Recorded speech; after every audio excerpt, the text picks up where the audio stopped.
Hello बच्चों, शुभ प्रभात। मैं रेनू, आपकी हिंदी अध्यापिका।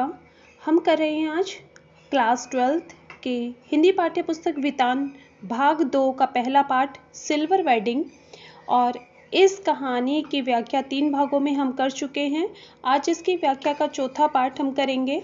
इस कहानी की व्याख्या में हमने अब तक पढ़ा, जिसमें लेखक मनोहर श्याम जोशी जी ने एक परंपरा को मानने वाले व्यक्ति की शादी की 25वीं सालगिरह को उन्होंने विषय बनाकर लिखा है।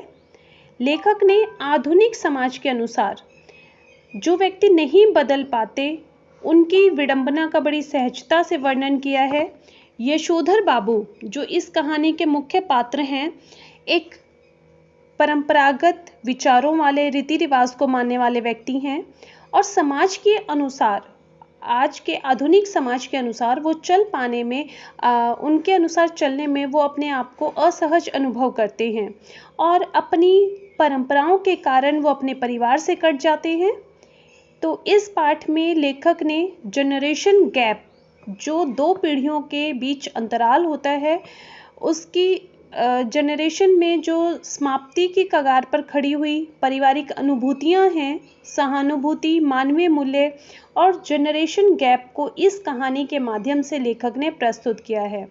इस कहानी की व्याख्या में हमने पढ़ा था, जहां कहानी शुरू होती है यशोधर बाबूजी के ऑफिस से, जो शाम को 5 बजे उनका ऑफिस ख़त्म होता है और वो शाम के 5 बजे से लगभग 8 बजे तक ही अपने घर पहुंचते थे। वो उसके बाद बिरला मंदिर, सब्जी मंडी और उसके बाद कथा प्रवचन सुनने के बाद ही वो अपने घर जाया करते थे, लगभग 8 बजे तक, क्योंकि परिवार के सदस्यों से उनका मनमुटाव होने लगा है।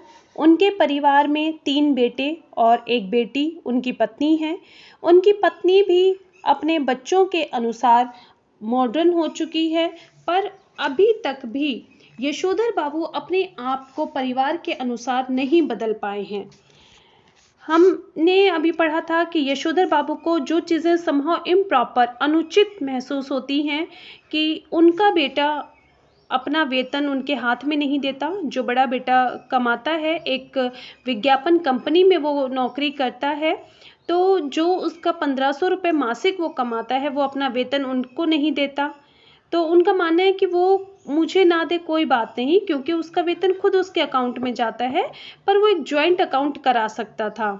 तो और अपने घर, उस घर में जो उनका जो क्वार्टर है यशोधर बाबू का, उस क्वार्टर में वो अपने मन के अनुसार जो बदलाव कर रहे हैं कि कभी वो पर्दे लगवा देता है, कभी कारपेट बिछवा देता है, और उसके बाद भी जब कभी यशोधर बाबू कुछ कहते हैं तो वो उनकी नुक्ताचीनी, उन्हें जो मीन मेक वो निकालते हैं, जो कमज़ोरियाँ, जो कमियां वो बता देते हैं, वो उसे बर्दाश्त नहीं करते। उन्हें वो अच्छा नहीं लगता कि हम पैसे लगा रहे हैं, ये सारा खर्चा मैं करता हूँ, तो आप मीन मेक निकालने वाले, आप कमियाँ बताने वाले कौन हैं।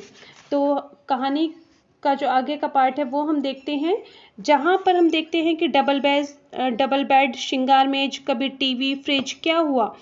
ऐसा भी नहीं है कि बेटा ये कह देता हो, लीजिए पिताजी मैं आपके लिए टीवी ले आया। कहता यही है, मेरा टीवी है, समझे, इसे कोई ना छुआ करे। क्वार्टर ही उसका हो गया ऐसा लगता है अब यशोधर बाबू को।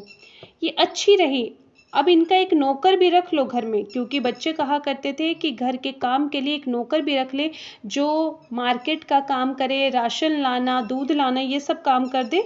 तो उन्हें ये बात अच्छी नहीं लगती थी। इनका नौकर होगा तो इनके लिए ही काम करेगा, हमारे लिए क्या होगा, ऐसा समझाते थे यशोधर बाबू अपनी घरवाली को कि अगर इनके लिए घर में हमने कोई नौकर भी रखा तो वो इन्हीं के लिए काम करेगा, हमारे लिए नहीं।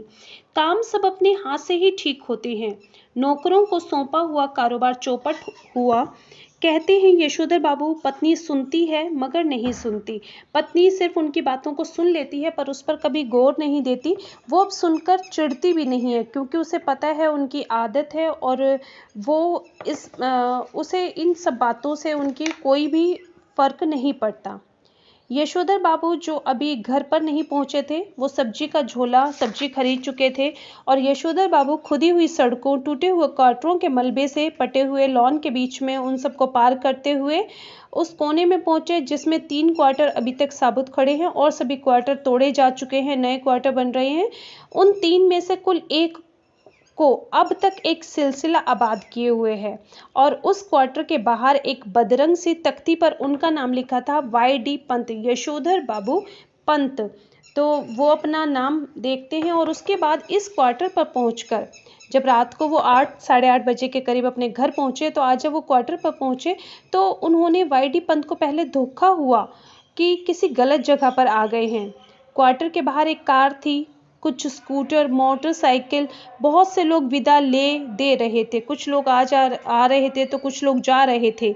बाहर बरामदे में रंगीन कागज की झालरें और गुब्बारे लटके हुए थे और रंग बिरंगी रोशनियां जली हुई थी।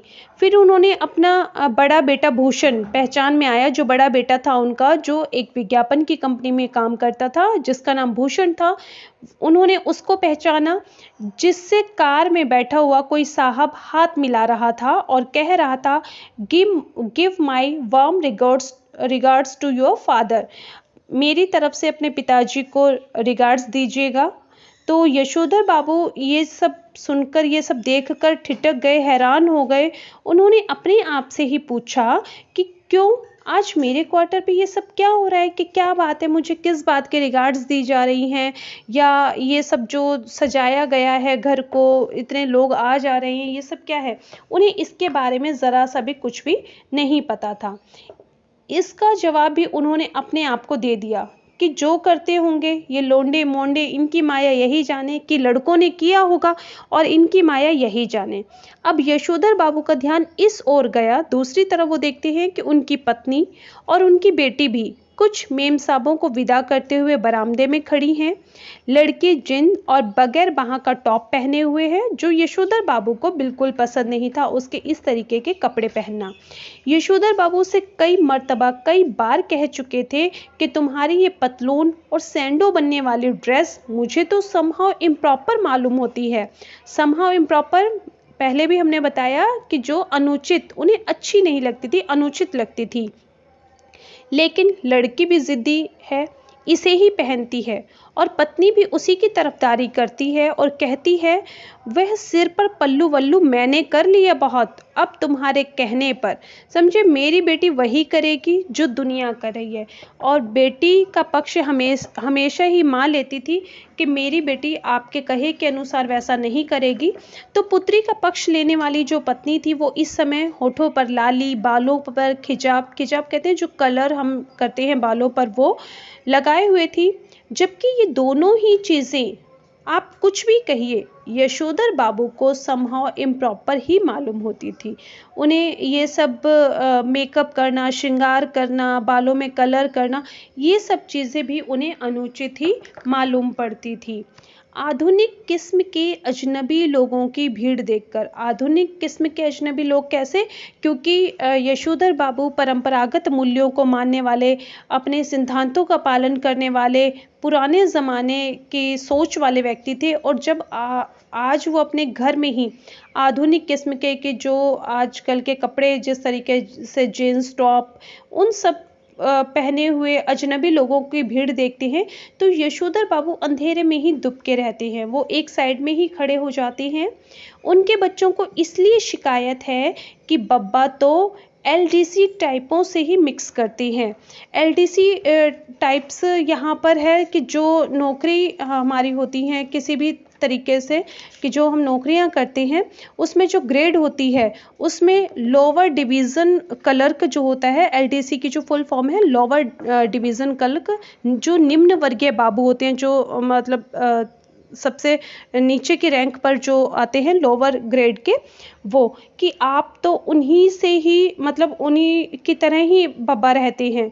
जब कार वाले लोग चले गए तब यशोधर बाबू ने अपने क्वार्टर में कदम रखने का साहस जुटाया। भीतर अब भी पार्टी चल रही थी।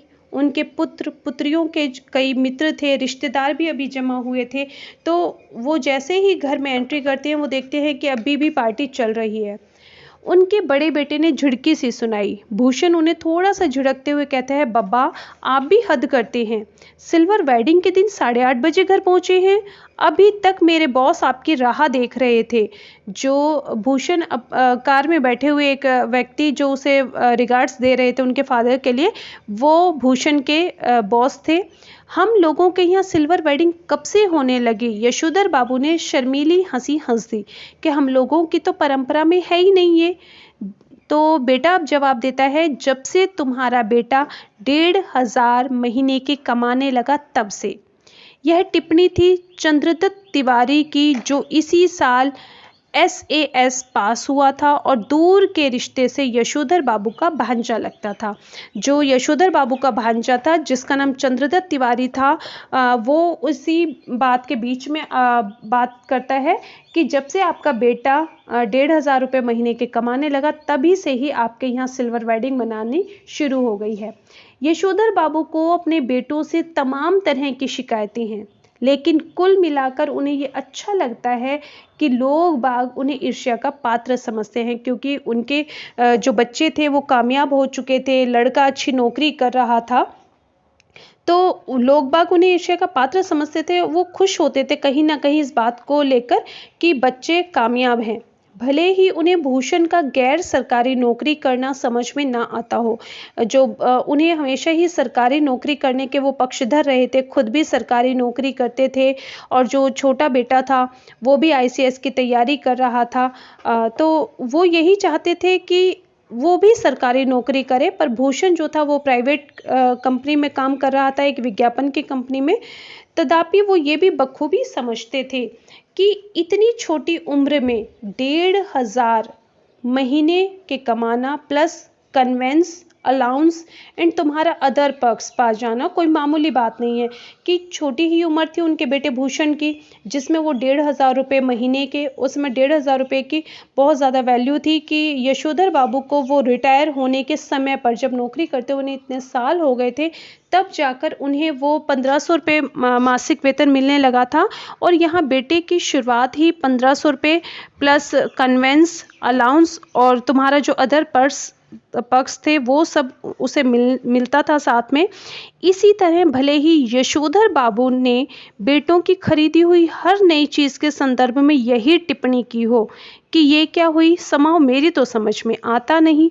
तो चाहे वो बच्चों के द्वारा खरीदी हुई हर चीज़ में वो मतलब कहते रहे हों कि मुझे ये समझ में नहीं आता ये चीज़ क्यों खरीदी गई, तथापि उन्हें कहीं इस बात से थोड़ी खुशी भी होती है कि इस चीज़ के आ जाने से उन्हें नए दौर के निश्चय ही गलत मानकों के अनुसार एक बड़ा आदमी माना जा रहा है।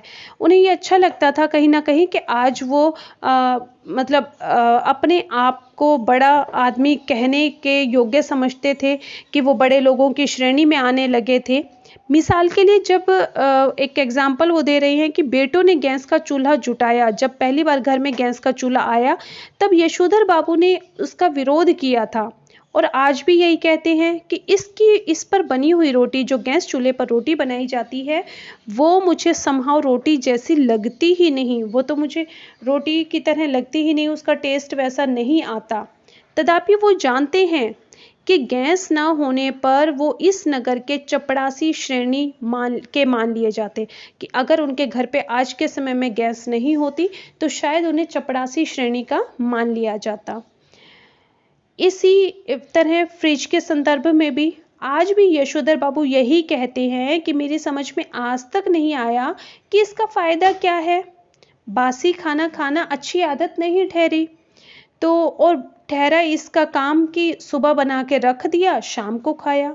इसमें रखा हुआ पानी भी मेरे मन तो आता नहीं, गला पकड़ लेता है। कहते हैं मगर इस बात से संतुष्ट हैं कि घर आए साधारण हैसियत वाले मेहमान इस फ्रिज का पानी पीकर अपने को धन्य अनुभव करते हैं, कि घर पे जब भी उनके कोई मेहमान आता है और वो इस फ्रिज का पानी पीता है तो वो अपने आप को धन्य महसूस करते हैं। अपनी सिल्वर वेडिंग की ये भव्य पार्टी भी यशोधर बाबू को समहाउ इम्प्रॉपर ही लगी, तथापि उन्हें इस बात से संतोष हुआ कि जिस अनाथ यशोधर के जन्मदिन पर कभी लड्डू भी नहीं आए थे, क्योंकि इनके माता पिता का देहांत हो चुका था, इनकी बुआ ने इनका पालन पोषण किया था। तो यशोधर बाबू को हालांकि ये समहाउ इम्प्रॉपर लगती है कि आज उनकी सिल्वर वेडिंग मनाई जा रही है, फिर भी इस बात से उन्हें कहीं ना कहीं एक संतुष्टि मिल रही थी कि जिस यशोधर बाबू के जन्मदिन पर कभी लड्डू भी नहीं आए थे, जिसने अपना विवाह भी कोऑपरेटिव से 2-4 हज़ार कर्जा निकलवा कर किया था बगैर किसी खास धूमधाम के, और आज उसके विवाह की 25वीं वर्षगांठ पर केक, 4 तरह की मिठाइयाँ, 4 तरह की नमकीन, फल, कोल्ड ड्रिंक्स, चाय, सब कुछ मौजूद था।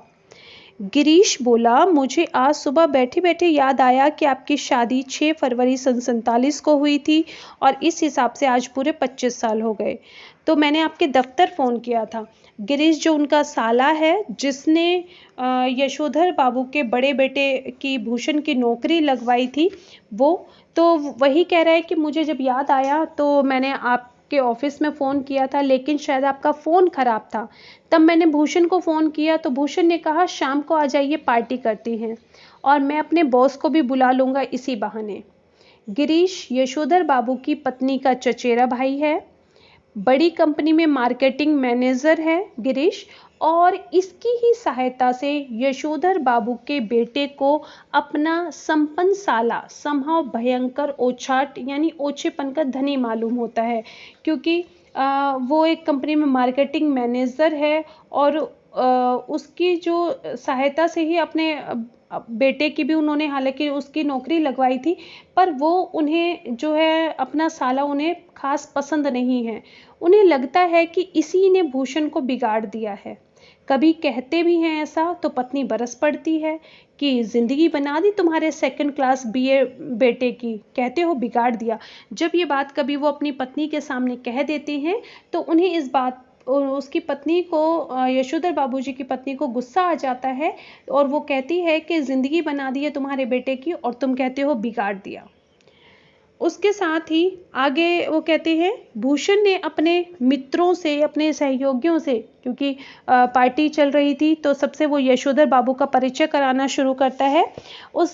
उनकी many happy returns of the day का थैंक यू कहकर जवाब देते हुए जिन लोगों का नाम पहले बता दिया गया हो उनकी ओर वाई.डी. पंत, होम मिनिस्ट्री, भूषण्स फादर कहकर स्वयं हाथ बढ़ाते हुए यशोधर बाबू ने हरचंद यह जताने की कोशिश की कि भले ही वो संस्कारी कुमाऊनी हैं, तथापि विलायती रीति रिवाज से भी भली भांति परिचित हैं।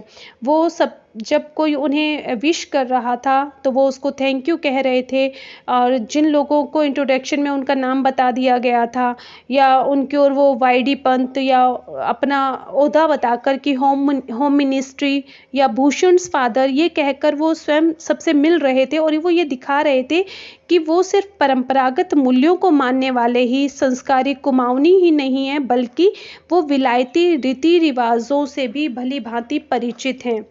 किशनदा कहा करते थे कि आना सब कुछ चाहिए, सीखना हर एक बात की बात ठहरी, लेकिन अपनी छोड़नी नहीं हुई कि सीखना तो हर एक काम आना चाहिए, हमें हर काम आना चाहिए, सबको सीखना चाहिए। टाई सूट पहनना आना चाहिए, लेकिन धोती कुर्ता अपनी पोशाक है, ये नहीं भूलना चाहिए। कभी हमें ये नहीं भूलना चाहिए कि हम धोती कैसे पहनी जाती है, और उन अपनी जो पोशाक है उसको नहीं भूलना चाहिए। अब बच्चों का एक और विलायती परंपरा के लिए आग्रह किया, बच्चों ने एक और विलायती परंपरा के लिए उनसे रिक्वेस्ट की, और वो विलायती परंपरा थी यशोधर बाबू अपनी पत्नी के साथ केक काटे। घरवाली पहले थोड़ा सा शर्माती है, लेकिन जब बेटी ने उनका हाथ खींचा तो वो केक के पीछे जाकर खड़ी होने में ज़रा सी भी उसे हिचक नहीं हुई, और वहीं से उसने अपने पति को भी पुकारा। यशोधर बाबू को केक काटना बचकानी बात मालूम हुई, लेकिन बेटी उन्हें लगभग खींचकर ले गई। यशोधर बाबू ने कहा somehow I don't like this, कि मैं इसको पसंद नहीं करता, लेकिन एनीवे उन्होंने केक काट ही दिया। फिर भी उन्होंने केक को काट दिया। गिरीश ने उनकी ये अनमनी किंतु संतुष्ट छवि कैमरे में कैद कर गिरीश जो उनका साला था उसने इस समय उनकी फ़ोटो क्लिक की। अब पति पत्नी से कहा कि वे केक से मुंह मीठा करें एक दूसरे का। पत्नी ने खा लिया मगर यशोधर बाबू ने इनकार कर दिया। उनका कहना था कि मैं केक नहीं खाता, इसमें अंडा पड़ा होता है। उन्हें याद दिलाया गया कि आप कुछ वर्षों पहले तक मांसाहारी थे, एक टुकड़ा केक खा लेने में क्या हो जाएगा, लेकिन वो नहीं माने। तब उनसे अनुरोध किया गया कि लड्डू ही खा लें। भूषण के एक मित्र ने लड्डू उठाकर उनके मुंह में ठूंसने का जब कोशिश की तो यशोधर बाबू इसके लिए भी राजी नहीं हुए। उनका कहना था कि मैंने अब तक संध्या नहीं की, जो शाम की पूजा वो किया करते थे, कि अब तक मैंने वो नहीं की है। तो इस पर भूषण को गुस्सा आ गया, वो थोड़ा सा झुंझला गया, उसे बुरा लगा। तो उसने कहा तो बब्बा पहले जाकर आप संध्या कीजिए, आपकी वजह से हम लोग कब तक रुके रहेंगे, क्योंकि पार्टी अभी चल रही थी। तो उसका कहना था कि आपकी वजह से हम कब तक रुके रहेंगे। तो उसके बाद वो कहते हैं नहीं नहीं आप सब लोग खाइए। यशोधर बाबू ने बच्चों के दोस्तों से कहा please go ahead, no formality, कि आप लोग कीजिए, कोई फॉर्मेलिटी की ज़रूरत नहीं है, मेरे लिए रुकने की ज़रूरत नहीं है। यशोधर बाबू ने आज पूजा में कुछ ज़्यादा ही देर लगाई थी और इतनी देर की जब अधिकतर लोग चले ही जाएं, वो इंतज़ार कर रहे थे कि सब मेहमान चले जाएं। उनकी पत्नी बच्चे बार बार झांक कर देख रहे थे कि कब वो पूजा से खड़े हों, कि बार बार वो उनसे कह रहे थे कि जल्दी कीजिए मेहमान लोग जा रहे हैं।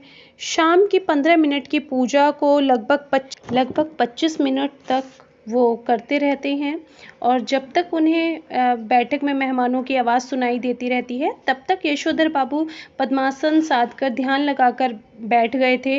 वो चाहते थे कि उन्हें प्रकाश में नील बिंदु दिखाई दे, उनका ध्यान एकाग्रचित हो जाए, लेकिन उनके साथ ऐसा नहीं हो रहा था। उन्हें इस समय किशनदा दिखाई दे रहे थे। तो इस तरीके से हमने कहानी में अब तक पढ़ा कि उन्हें ये चीज़ अच्छी नहीं लगती जो उनके बेटे उनके लिए एक पार्टी का आयोजन करते हैं, उन्हें ये समहाउ इम्प्रॉपर मालूम पड़ती है और उन्हें ये चीज़ अच्छी नहीं लगती।